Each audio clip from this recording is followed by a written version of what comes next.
and thank you for joining me. I'm here with Karolyn McKinley. So I'm going to let her introduce herself a little bit before we dive into our conversation today, which is all about soul essence and living from our soul essence and what that's like. Karolyn, tell us a little bit about yourself. Oh, hello, everybody out there. I'm Karolyn McKinley, and I always find that question interesting because when we say I am and list off the things, it's usually all these roles like coach, therapist, blah, blah, blah, blah. But is that really who we are? And I think that's a question that we're going to be talking about today, diving into who are we really at Soul Essence. So I think we'll just dive right into that and see what we uncover. Who's the truth? What's the truth of our existence here and who we are? Yeah, definitely. That's the crux of our conversation here. So I've been working with Karolyn for a long time. In fact, I don't even know. I was trying to remember how long we've known each other. And I was just like, I know it's been a while. It's been 2015. Has it been that long? I know I was going to say, I know it's been at least 5 years, but no, it's been like 7. Wow. Yeah. Eight. Yes, because 23. Yeah. I even came across, I'm going through all my videos and getting them all uploaded and organized and stuff. And I saw an original video with you working with you.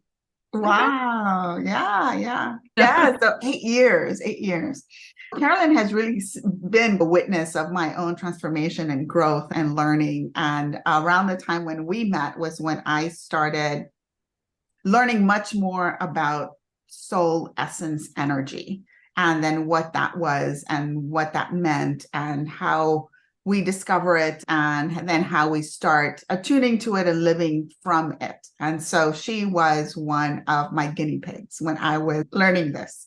And so she's also had this information for a long time and then has been able to utilize it and apply it in her own life in different ways. And of course, we've been on this multiple year journey. So she's had a long time to work with those energies in a lot of different ways with a lot of different people, and seeing the evolution of the understanding of what that energy meant and what it looked like for you. And the way that I started working with it specifically was accessing that soul essence energy for clients via the Akashic Records. So I go in and I do an Akashic Records reading, and then I bring a bunch of information to the client, to you, to work. And then you have that particular essence energy that then you can work and navigate. And really the essence energy informs everything in your life, right? It's not about one particular part of you. It's about the crux of you. It's about your essence. It's about your soul. It's what connects you back to that divine spark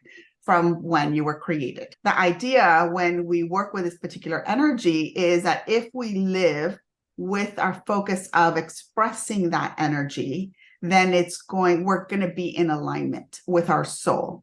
And then if we do that, then everything will work out for us. Everything will be easier, we'll be in flow. What happens is that one, we don't know, right? Because we're raised in a culture where we're completely disconnected and in separation.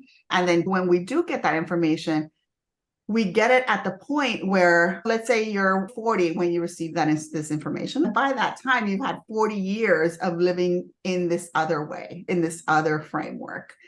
So bringing in the soul essence information, and you're able to start working with it. But at the same time, now you have to unpack all the way that you're not living that soul essence energy. So then you start working with it in 2 ways. So one is applying it and living from it. And then the second is, where am I not living from it? And then having to make those shifts and those transformations. So that's the journey that I want you to take us through, and how that's worked with you, because I know part of your own essence energy is all about, it's about love.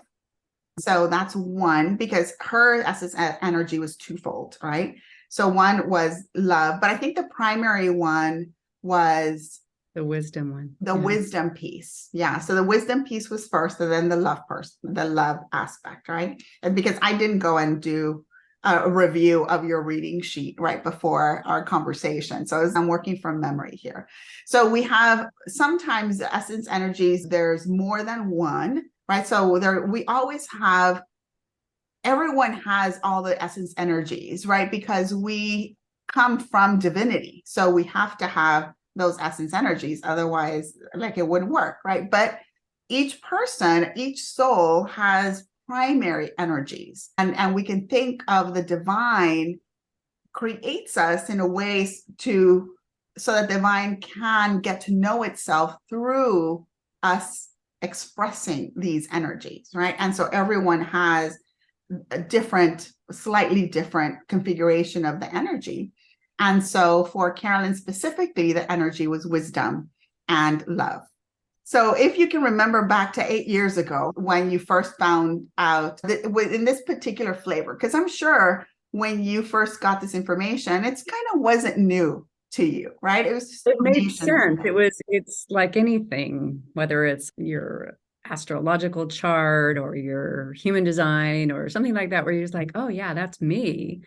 It made sense to me. And I know that there would be pairs, different pairs of traits, and you called it 7 sacred soul qualities. Qualities. Okay, yeah. And that's actually another piece. Oh, okay. So the soul essence piece is like your origination energy. Okay. And then the qualities are more your incarnation, manifestation, your ways of manifesting. Okay. But we're always first expressing that soul essence. So the wisdom / love for you, right, was that initial conversation, was that initial mix of energies. And then that informs how you manifest, right? Your manifestation energies, which was the 7 qualities. Okay. Yeah. Thank you for reflecting that. And so what was yours then? Yours was? So mine is system thinking. So order and balance. Yeah. And so isn't it interesting that, again, you can't deny your own nature, but how I view it is, okay, so we all come from source, pure creative spirit, and we pop into this reality to have an experience. And part of that experience as a human is to forget, to be separate from source. And then we start that descent or that journey of having this experience that will stay in that state of forgetfulness our entire life, or at some point we're going to wake up to that pull towards expressing our true nature, like you said. And it can happen in so many different ways. Often down here, it comes from suffering, though. So where you're just realizing it doesn't work. There's all this scarcity, lack programming that we get. And just to back up, when you're a little baby, you're looking around and you're trying to figure out basically, okay, what's it like down here? How is it? And who am I? And so you're looking to the external world for that reflection back to you, and who am I? And that starts this programming. And that's just how we were designed. And we have to learn how to survive, not as quickly as the animal world, where you might have a couple of weeks, you're on your own. Sometimes days. Yeah. Yeah, sometimes days. But ours is, at least by year 7, it's pretty set. This is who you are, and this is how the world works. And so people get that programming and never question it. Because again, the emphasis is on looking outside of yourself and also figuring out, okay, who do I need to be? What do I need to do in order to belong, in order to be safe, and to feel loved? Okay. And that ensures our survival. So most of our life, we are really attending to and focusing on our survival needs. And so to greater or lesser degrees based on the environment that you find yourself in. And so it's all about you're orienting to the world through that lens of limitation and trying to solve identity issues around things like, am I enough? Am I worthy? Am I significant? Do I belong? Am I capable? Am I perfect? I got to fix all of this in order to have what I want. Got to fix that first. And that's the big mistake, because again, people can get caught up in and only focused on the fixing. I'm broken, I need to be fixed. And that birthed the whole self-help transformational space, right? It's been going on for forever because religion tried to solve that problem for people too, different spiritual traditions where you're a sinner and you got to fix yourself and you got to do all of these things, blah, blah, blah, right? Before you can get back to your true nature as part of the divine. So, like you said, at some point you're seeking the truth. Okay, I did all the things. I did what you said would make me happy and successful and safe, and it's not working. Yeah, yeah. So we usually think of that as like an awakening, right? Or that's a crisis point sometimes. That's like an existential crisis. Like, wait, I followed the rules. I did all the stuff that I'm supposed to be doing. And you may even have the results of that, right? So especially those of us who say we want the house, we want the family, we want the career, we want the accolades. And so we get that. And then what happens? And then what happens? We realize it didn't solve anything, did it? Yeah. Or temporarily until the next thing and the next thing. You want the next thing. You think, oh, when I get there. So there's this sense that where I'm at is not enough, and that where I want to be it's going to be better. Yeah. And depending upon how much contrast between where you're at and there, then it's going to seem really daunting, or you got to put in all this hard work, just all the things that you have to do. And then what happens is you start moving towards that desired reality, and you hit all of this resistance. So the image I like to work with is, imagine that you're in a river, okay? You start out here, you put your boat in, and you want to get down the river to some beautiful destination down there where it's better, okay? Life is better. And you put your boat in the river, and at first it's pretty easy, it's nice. And then the closer that you get to your end result, what we'd love to experience, then all the doubts and the fears and the scarcity programming, it all starts to surface like the big boulders. And you're, oh, this is harder than I thought. And it creates a lot of tension. And that tension seeks resolution, right? So how are we going to resolve that tension? We're not going to do that thing. We're not going to keep moving towards the unknown. Oh my God, there's rapids. I can hear them. Maybe there's a waterfall. I'm going to get thrown out of the boat, dashed on the rocks. We're not going. Things too hard. Oh, and then that means I can't have I'm not enough. I'm not worth, but we take our boat out of the river. We just stop. Or we get busy on trying to fix ourselves before we can have what we want. And so that's what stops people, again, because they're still identified with their ego and their identity, the part of you that decided this is who I needed to be in order to get better, to be better, all of that.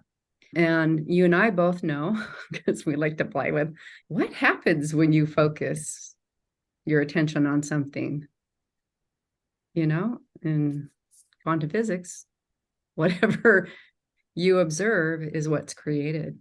So your focus expands. So if your focus is on what's wrong, what's missing, what you got to do, then you just keep creating more of that. So when you decide, oh, okay, that doesn't work either, what actually will help me create a life I love is to understand you are creating a lot of it. You're not the creator, but you are the predominant creator of your reality. But you're doing it through the lens of what you believe.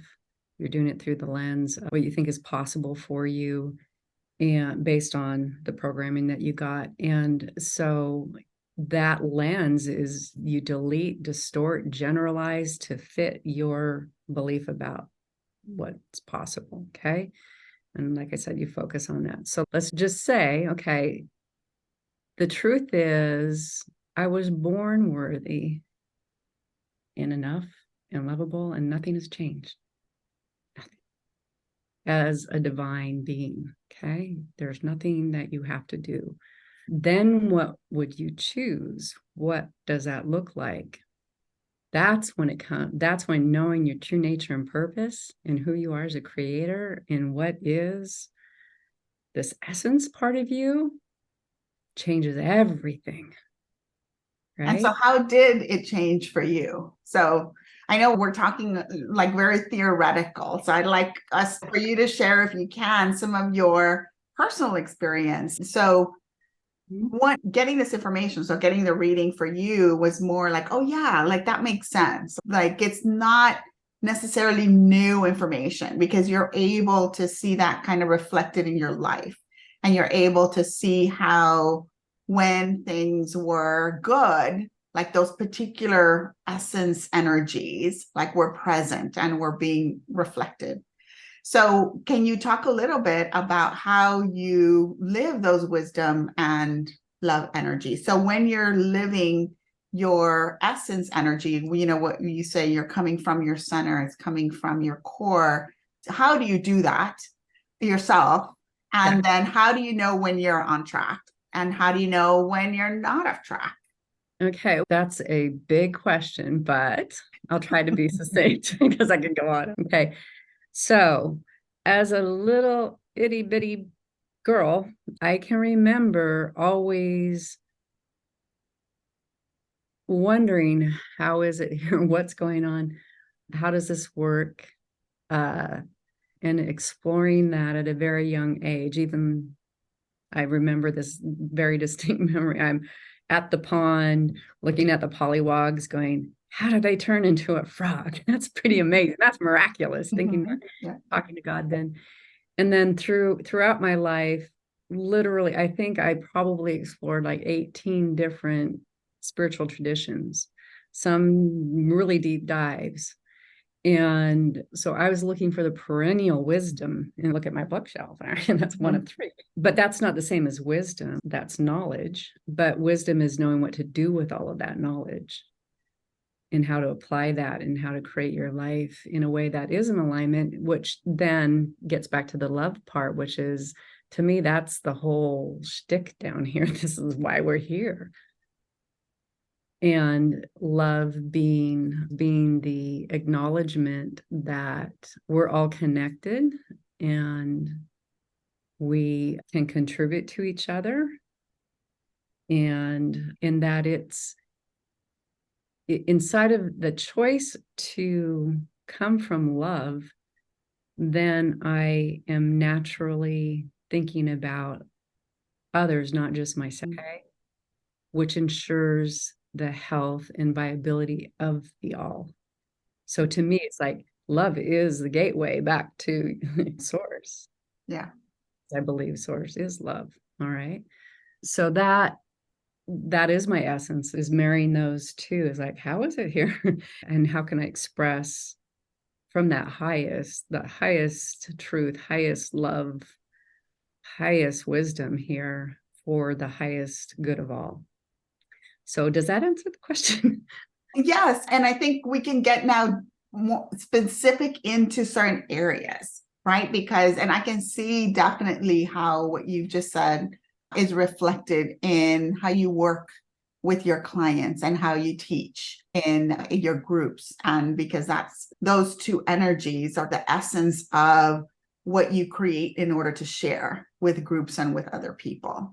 But I first want to, because I think this is interesting to me, and I see it in action when I see you on posting on social media and stuff, but I don't think we've spoken of it specifically, which is how you see those two energies influencing how you show up as a parent. Oh my goodness. I have one boy he's not a boy, he's a man. And so I don't think I ever really felt the depth of love that was possible until I had a child, to be honest. It's just this pure, unconditional, you would do anything for this being, right? And I happen to be a therapist, and my training was in marriage and child therapy. So I've been around kids all my life, working with children, but it was really different even with my son. And so what I found and discovered with him is I did want to share with him the wisdom that I gained. And also just to say, my path took me down the path of being a single parent. All right. And so it was just him and me. And then he had his relationship with his dad, which was great. It was an amicable divorce, but it was so beautiful just to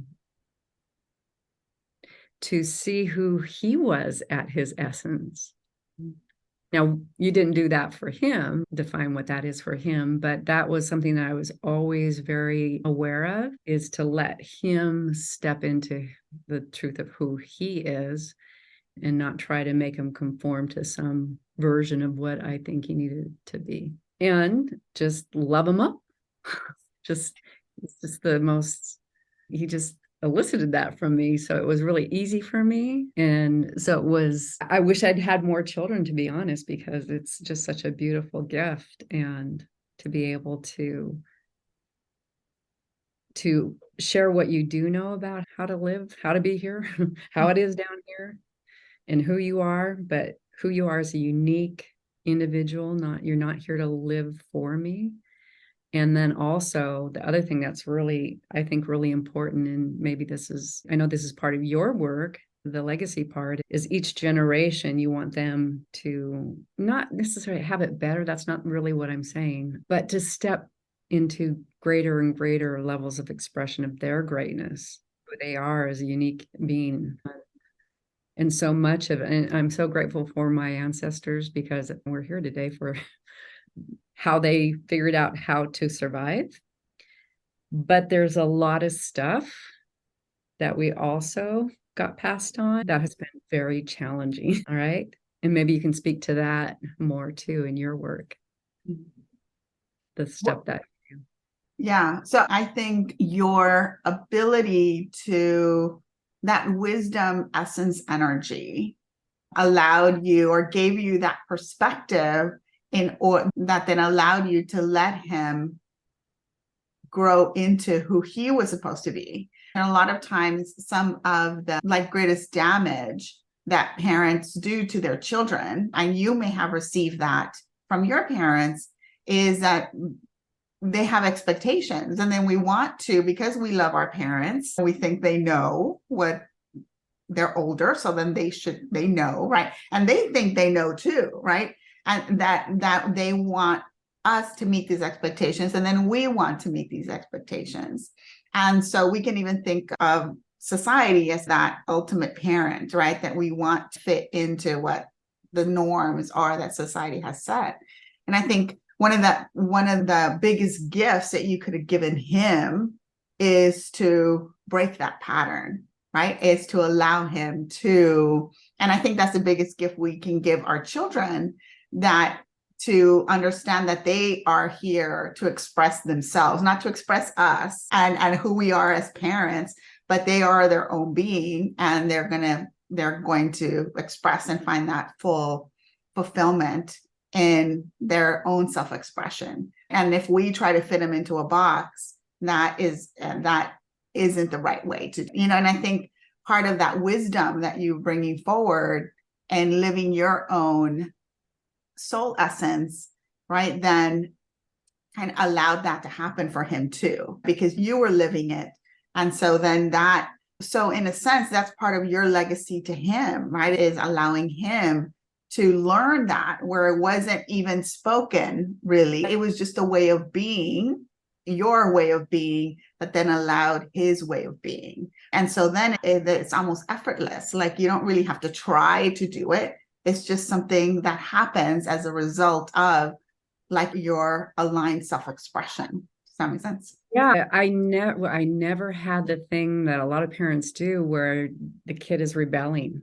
It wasn't that at all. In fact, a lot of times he would come to me really asking for my advice, and he's actually used that word, you're wise. So he knows I love him and all. So it is the blend of that for sure. that's not to say that I've looked at all of his choices. I don't know if that would be something I would do, but giving him the freedom to try it out himself, and his journey through where he started and where he is now is so interesting to me, because he tried on all these different things, what he wanted to be when he grows up, and went to college and was going in one direction. And then he ends up volunteering for the fire department and just finding his groove. That was it. And then he became a paramedic.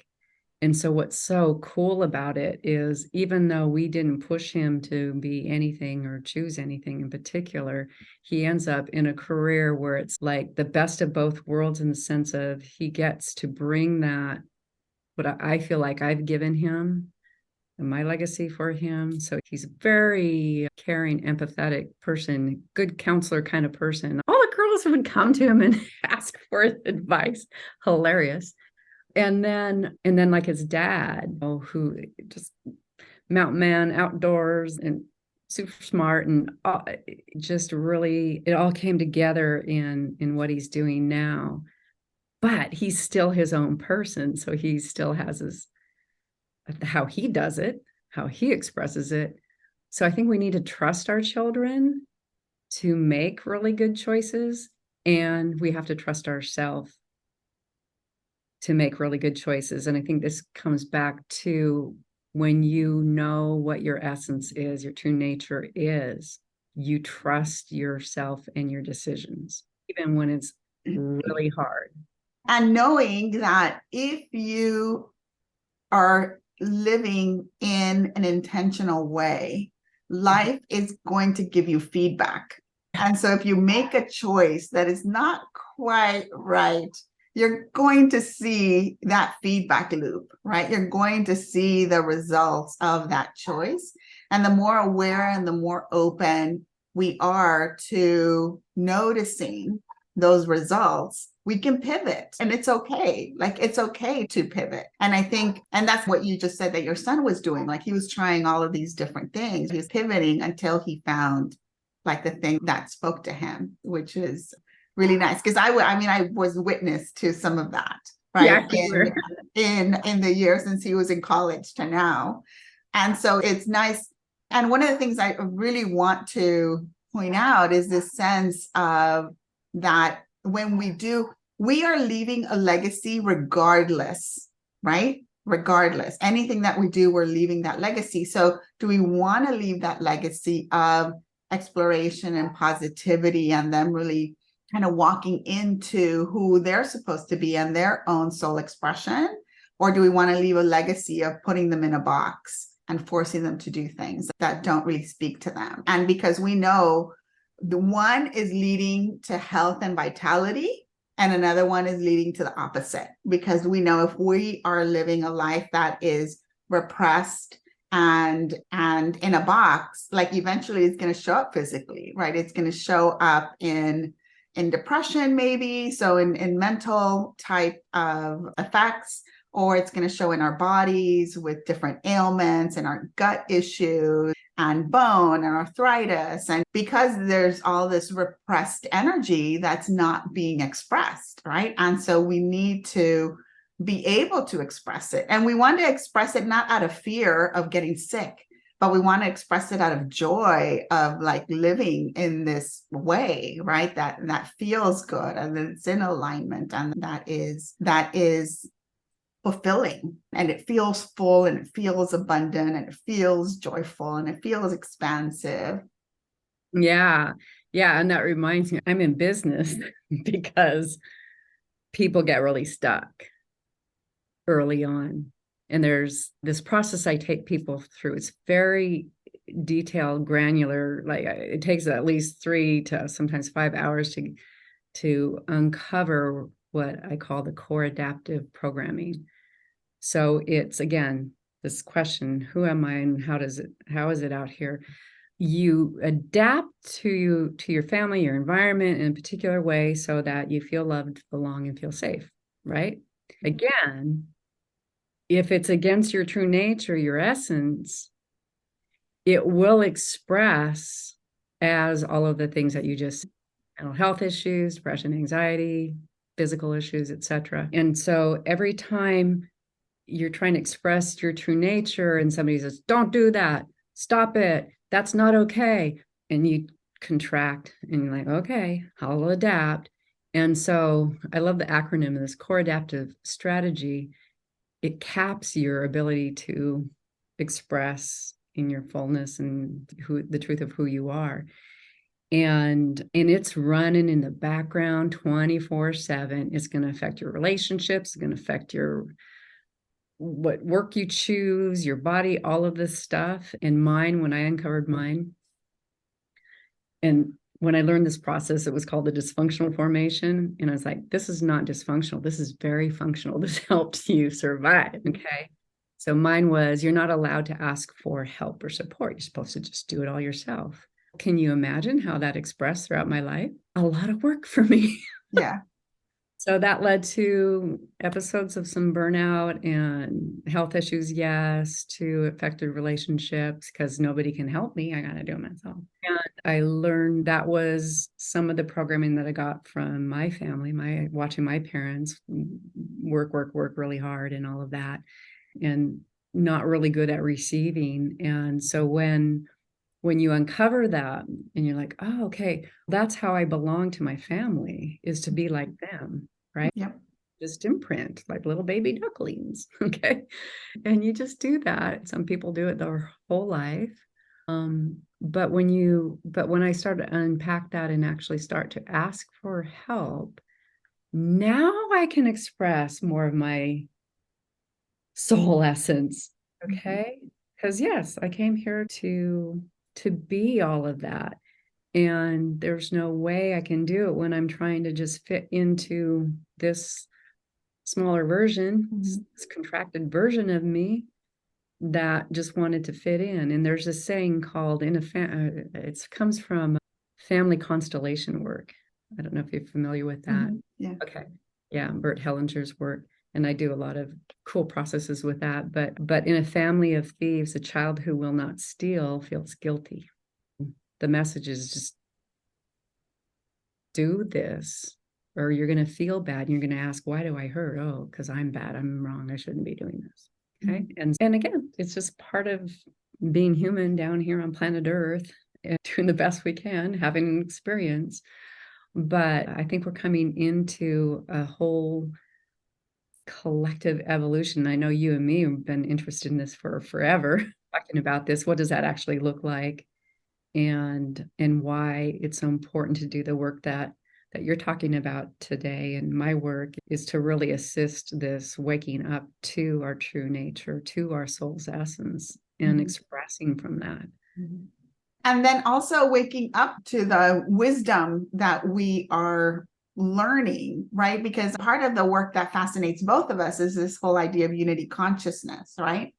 And so if we say, if you were repressing certain aspects of yourself, like asking for help, that in a sense is not living your full wisdom, right? Because we know that we are not here just for ourselves and we cannot function on our own. Like we have to be part of community, right? Because unity isn't one. Unity means many together, right? And so to really be able to live into that wisdom that you were learning, right, about unity consciousness, it necessitates you being able to open up to others. Because if you don't, then you're not really, we can be in our heads and understand unity consciousness, but we have to live it. We can't just think of it. We have to be in full. It's not a concept. It is the highest expression, as it were, for humans, is to live in unity consciousness, which again is that love state where we're considering other people's needs, not just our own. It's me, it's you, it's us. And so that's exciting to be here at a time where you're starting to see that birthing in different ways. It certainly came up, I think, during COVID, how important it is for us that we're all connected and impact each other. Climate change, just the numerous political issues of the day, all of these things are finally coming up to the surface. They're out of the shadows now. We have to deal with this. And this is where the wisdom part comes in, because without wisdom, we're going to have solutions that don't work. Yeah, ultimately, or be short-sighted. So yeah. Yeah. And we have to look for that other part of what I like to have conversations around is what is the longer term impact, right? Not just this next generation, but 5 generations or 7 generations. Yeah. So we need to see that expression, because we can even go backwards. And if we look at, based on what you just said about your parents, that this was the legacy they passed on to you, which in their mind, that was probably a positive thing. Like in their minds, and the same happened with me, showing that you can be independent, especially as a woman, as female. Like it was important that we be independent, that we are not in this dependent state all the time. However, like that can turn into, that has its own shadow aspects, right? So yes, it's good to be independent, but when you take it too far to the extreme where you can't ask for help, then that becomes a negative thing. It's not positive. And so even though I think their intentions were positive, like how we actually took on that energy, and then especially integrating that with our own cultural with the messages that we were getting from everyone else, not just our parents, that put yourself up by your bootstraps. Like it was all about individuality and independence and strength and power. And so this idea that we don't need other people, which is seen still, some people in our culture see that as positive. Of course, like you don't want to need anyone. Like, why would you want to? And so spiritually, we also understand that's very masculine, right? And in a way, we're denying our feminine sides, and we're denying that ability to need others and to need comforting and to need nurturing. So just like we can give it to other people, we need to be able to receive it, because otherwise, again, going back to unity consciousness, is like we can't just be giving it and say that we're trying to live in kind of energy of unity. It's like it has to be both ways. Like we have to be able to give it, and then we have to be able to receive it. Otherwise, it's only one piece. Yeah, exactly. And I just see this like this energy. Yeah. That's what nature is. It's giving, it's receiving, and we can't go against nature. We're part of it. So when we're just taking, or when we're just giving totally out of balance. Right.